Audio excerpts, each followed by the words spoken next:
So as you know, I've previously spoken about how I don't like the idea of dead actors being brought back for films using AI, CGI, and deepfakes. At the end of the day, the actor cannot consent to appearing in that movie, regardless as to whether their family have given the studio the green light, regardless as to whether their estate has signed off on it. For me, that's just not good enough. Now, it's a different story if the actor, before their death, has agreed to the posthumous use of their likeness. That's a whole other thing. Like, they may have included it in their will, and in fact, for their family, the use of, if they're a very famous actor, for example, the use of their likeness could be quite a welcome source of income for the family, after the person is dead. And that might be something that they would stipulate in their will, for example, whereby the family receive a payment for the use of their loved one's likeness. That's a different thing, if they've agreed to it. Now, at the same time, I'm okay with the idea of using CGI to finish a film that an actor was working on and they died partway through it. That's different because they consented to appear in the movie, right? So I'm sure they would have wanted that film to be finished, even though they died during it. An example of that would be the likes of Paul Walker during Fast and Furious 7. Of course, he died during the making of that movie.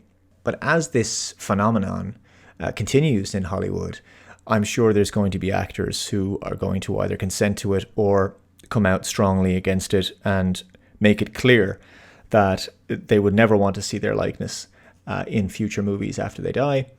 In fact, here's an article from Variety.com. Robert Downey Jr. refuses to let Hollywood create his AI digital replica. I intend to sue all future executives who create my likeness. It's very interesting. This is an article by Zach Sharf.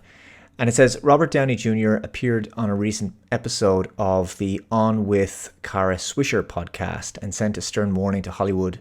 In the age of AI, I intend to sue all future executives who sign off on the creation of a Downey digital replica.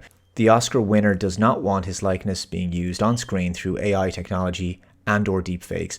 The topic came up in relation to Downey's Marvel tenure as Iron Man, but he's confident Marvel would not create his Tony Stark through AI. Just skip down in the article a bit. He says, to go back to the MCU, I'm not worried about them hijacking my character's soul because there's 3 or 4 guys and gals who make all the decisions there anyway, and they would never do that to me, with or without me, he added.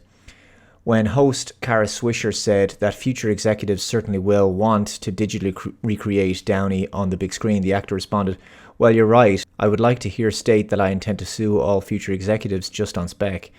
You'll be dead, Swisher noted, to which Downey replied, but my law firm will still be very active. Yeah, look, I can't blame him, and good for him. At the end of the day, just let the dead rest. There's just something terribly creepy about the idea that, a dead person's likeness is going to be used by a studio to generate them money at the box office, But like I say, there will be caveats there, which is that there will be some actors who are going to want their family to continue to have a revenue stream, to have an income after they're dead. And this, basically leasing out their digital likeness is one way of achieving that. Let me know your thoughts in the comments below. It's a short one for you today, guys. Thanks very much for watching. Take care. I'll see you next time. Bye-bye.